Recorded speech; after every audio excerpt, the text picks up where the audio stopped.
Bodyguard is a riveting, high-intensity political thriller set against a backdrop of a war veteran and now sergeant assigned to protect a high-profile politician. I'm Rob Licuria, senior editor at Gold Derby, and I'm here with Ruth Barrett, the show's composer. Ruth, did the musical themes in the show come to you relatively quickly after you landed the assignment, or did it take some time to kind of land on the aesthetics of the music? Well, I think watching some of the early assemblies, it was so unbelievably exciting. Like the very first scene in the train, I literally watched it and it's like, oh my God, there's like a noose around your neck. And it was already incredibly like riveting. So I'm like, well, this is going to be easy because this show already really works without any music. So I guess the ideas for the inspiration came quite quickly at the beginning because I was so excited by the show and I thought this is going to be amazing. And because the character David is such an interesting character, I thought, okay, what's inside this guy's head? He's got PTSD, you know, his face doesn't give away that much. And the relationship that he has with Julia is really complicated. And you learn pretty quickly that he really can't stand the woman, like, can't stand her political beliefs, and yet he has to protect her. So there's a big conundrum there already, which is interesting for the music. And then he soon discovers, weirdly, that he's really attracted to her. So that's what really interested me about the story, is that one, you got this kind of really, really tense, like this feeling of tension all the time. And then two, you've got this relationship between these two people, which is like a paradox, because you have to protect someone, that's your job, but you really, really hate them. And there's this tension of, is he going to kill her? That kind of thing. And then this thing happens to them in episode 2. I mean, we're not doing spoilers, are we? Or no, we can just go for gold. Thing. But I guess, like, coming back to how did the music kind of start, I was just talking about what really inspired me about the story to begin with. The scenes that I first saw was the train scene, and then the scene where they first get together after the massive shootout, where there's a hitman who wants to kill Julia, and it becomes clear that she's in massive danger. So he's on high alert. He's got to protect her. And there's this amazing scene in the car where she's wearing this white suit, and he's driving. He's not driving. There's someone else is driving, and the guy driving gets shot in the head, and the car's spinning out of control. And then they're in this lockdown situation in which she is absolutely terrified, and he kicks into full-on bodyguard, you know, forget that he hates her. And there's this amazing connection between them in this car. Like, they sort of touch hands and they look at each other through the crack in the car, like through the seats. Yeah. And it's like, that's the moment that they kind of like come together. There's a connection between them and they cross the line. And after that amazing kind of, he's the hero and he saves her, he gets the gunman, he shoots, you know, there's a shootout situation. After that, she's so shaken up with that it's like, it opens the door to this possibility that they might have this relationship. And that was the first scene that I scored, was that, because it's like, wow, this amazing kind of attraction between them, and it's very hypnotic. And the scene, I mean, they cut it down quite a lot, but the very first assembly was probably about a 10-minute sex scene or something between them. It was quite epic, and because it's a French director, Thomas Vincent, or Thomas Vincent, I should say, I guess. Of course. He's incredible, and that's how, you know, and Jed McCurry is an absolutely amazing writer as well. But the combination of Jed's writing and Thomas directing just made this so plausible that this would happen. Like, he's flipped from being kind of crazy, like, hater, to really attracted to her, And so the music was like, what is this? It's kind of like a beat or a hypnotic kind of like this thing, this like urge or something dark, but also something beautiful as well. So it's like a cello, and then it's a kind of like a Korg MS-20 synth, just this kind of this throb, which is like, you can't get away from this. It's gonna happen. It's just gonna happen, you know. And then this sort of ambient cello, sort of almost quite beautiful on top of it, just like maybe they love each other. This is a weird love story. It's kind of twisted. So that was the first scene that I kind of just something happened with that. And that's always a good sign, you know, when you get inspiration quickly for something, when you're just blown away by the scene and by this weird relationship. And then it really rang true as well. That, you know, and the other thing was the kind of like, what's in this guy's head? Like, how do you get that sound of this crazy guy who's got PTSD? So it's like the director was like, I don't want any big tunes here. So I'm like, you sure you don't want this big, like a big melody or anything, you know, this sort of epic? Didn't want any orchestra. It's got to be something very tight and minimal, and something that really kind of draws you in, and just the sound, the crazy sound that's in his head. So it's kind of like this electric cello, like a scratchy sound. And it's like, yeah. So Tom was like, yeah, that's it. That's the sound. That's David. That's him. That's kind of, and when you have this guy whose face isn't doing much, especially when he's thinking about Julia, and he's, you know, in conflict, and you have that kind of weird sound of the scratchy cello layers, then it kind of gives you this inkling that this guy is kind of quite disturbed, you know. That's what, yeah. And the other part of the score was it's kind of organic, like a mixture of synths and organic instruments. It was literally just a cello, a trombone, a bass trombone, and I played the keys, piano on it, and modular synths, which my husband Ruskin did. He's a bit of a lock him in the shed and don't let him out until he's made the worst, most disgusting noises. And I put them all together with some disgusting, scratchy cello sound, and they're like, yeah, that's it. And, you know, like the theme tune kind of came from the first scene where they really, I think at the end of Act 2, where they're kind of having this bit of a wild sex scene, and she's like, oh, you know, we shouldn't do this. It's my job and your job. And he's like, oh, my job is just to protect you. And you're like, oh my God, is he going to kill her now? Or what's going to happen? It's like, but that was like, I think this really needs a beat, you know? And I was just like, God, listening to some like dance music, kind of electronic stuff, almost like Kraftwerk or something. It's like, yeah, that's what it could be. This sort of throb, like a club that you know, it's 3 a.m. in Berlin and you really should be going home, but then you hear this beat and you just want to go back down into that club, even though you know you probably shouldn't because something naughty is going to happen down there, you know.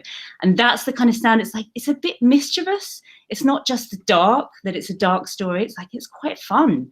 You know, they're creeping around and they're being naughty, but there's also all this kind of tense, like terrorists and, you know, big, epic, massive action scenes.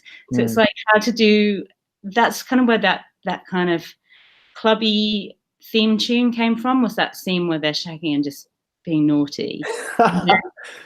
And then other weird sounds on top, you know. There was a guy who came around with a flute, with this weird, like a membrane flute. Have you ever heard of that? No. It's like a hole with some cling film on it, and it kind of makes this distorted sound. And he played that, did some stuff, and just put it through loads of processing, and that sound is in there, and it's just like, so it's crazy sounds on top that are saying, this is David, and he's a bit messed up. Yeah. See, like the score is, to my mind, it's quite propulsive. There's a lot of ambient, as you mentioned, and then you get those distinct cues where you know that we're following a certain character. to me, it felt like I was listening to like an M83 piece. You know, they scored a film called Oblivion, and it reminded me a lot of that, where it had aspects from various electronic composers, and that's, to me, for me, the highlight of it. But there's so much more to it, as you've said. There's a lot of layers that you put into this, and what I'm trying to get not too many. You know, it's yeah. It's I think it's really interesting how a really effective scoring has such an important role ultimately in moving the narrative and plot forward. What's your view on the importance of music to film and television? Oh God, yeah, it's so important. I think it's just, it gives you that subtext and that kind of pull. It pulls everything together, and it tells you something about what a character's feeling, what's going on. That's what I was saying about David's face. Doesn't maybe give it away, but the music can tell you so much about what he's feeling. And it's like another character in the story. You know, I think music for film and TV. Without it, I mean, there are obviously films without music, but it's a particular style, isn't it? And I just think it's just the thing. It's the thing under the covers, isn't it, that just pulls you in. So yeah, and sometimes if it's not telegraphing, or if it's not telling you perhaps what a character might be thinking, it actually also evokes emotional responses, doesn't it? And it makes you feel something. And were you ever conscious of doing that at any part of this particular project? Definitely, especially when I was talking about those train scenes that were already tense. Like, how to make this even more unbelievably tense. That, you know, because that's what Jed loves as a writer. He's always more tension, but doing it in a way that isn't manipulative. It's just something that heightens the experience. So you're already terrified watching it. I felt terrified watching it without any music, and then it's just like, what can I do to this to just heighten that? And then so it was like this trombone, which was he played one note like for a long time, circular breathing. So just getting just a little bit higher each time, a little bit higher, and then just stretching that note for as long as possible. So it's like a 5-minute note going slowly up, but you don't even know that it's going up because it's happening so slowly.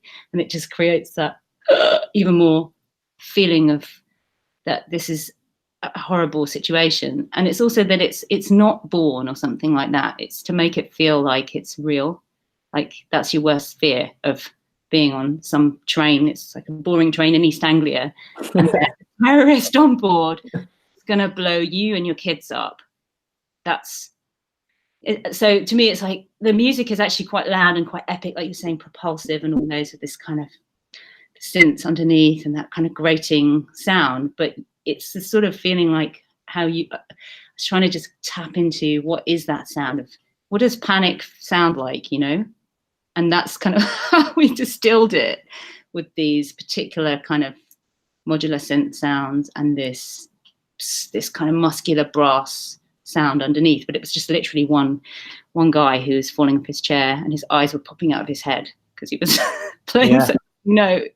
Yeah. I always talk about the first major scene from the show I've spoken to Jed and with Richard, and I just found that scene so effective. And everybody does. As soon as you see it, you're in this, and you really are desperate to watch the whole show. What was when you saw the end product with your music and the way it was edited and everything that went into it? What was your reaction to that first train scene, which really set the scene for the whole show? It just absolutely blew me away. It's just, it totally works. And you probably know from talking to Jed that was a last minute scene.